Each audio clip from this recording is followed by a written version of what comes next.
वैशाख मास के शुक्ल पक्ष की एकादशी को मोहिनी एकादशी कहते हैं। ऐसा विश्वास किया जाता है कि यह तिथि सब पापों को हरने वाली और उत्तम है। इस दिन जो व्रत रहता है, उसके व्रत के प्रभाव से मनुष्य मोहजाल तथा पातक समूह से छुटकारा पा जाते हैं। इस तिथि और व्रत के विषय में एक कथा कही जाती है। सरस्वती नदी के रमणीय तट भद्रावती नाम की सुंदर नगरी है। वहाँ धृतिमान नामक राजा, जो चंद्रवंश में उत्पन्न और सत्य प्रतिज्ञ थे, राज्य करते थे। उसी नगर में एक वैश्य रहता था, जो धन धान्य से परिपूर्ण समृद्धिशाली था।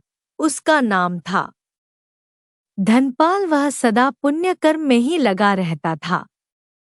दूसरों के लिए पौसला, कुआं, मठ, बगीचा, पोखरा और घर बनवाया करता था। भगवान विष्णु की भक्ति में उसका हार्दिक अनुराग था। उसके 5 पुत्र थे: सुमना, द्युतिमान, मेधावी, सुकृत तथा धृष्ट बुद्धि। धृष्ट बुद्धि 5वां था। वह सदा बड़े बड़े पापों में संलग्न रहता था। जुए आदि दुर्व्यसनों में उसकी बड़ी आसक्ति थी। वह वेश्याओं से मिलने के लिए लालायित रहता और अन्याय के मार्ग पर चलकर पिता का धन बर्बाद किया करता। एक दिन उसके पिता ने तंग आकर उसे घर से निकाल दिया और वह दर दर भटकने लगा।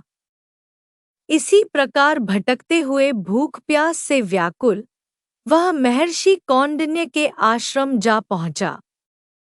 शोक के भार से पीड़ित वह मुनिवर कौंडिन्य के पास गया और हाथ जोड़कर बोला, ब्राह्मण द्विजश्रेष्ठ, मुझ पर दया करके कोई ऐसा व्रत बताइए जिसके पुण्य के प्रभाव से मेरी मुक्ति हो।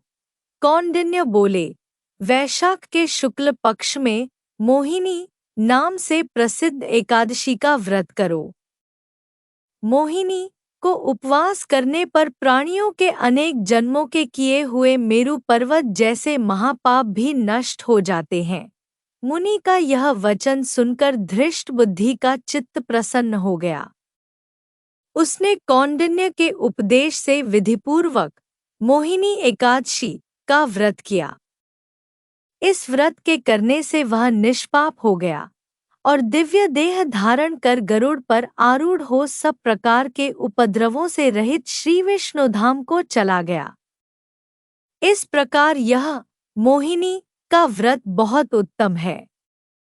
इसके पढ़ने और सुनने से सहस्त्र गोदान का फल मिलता है। जय श्री हरि।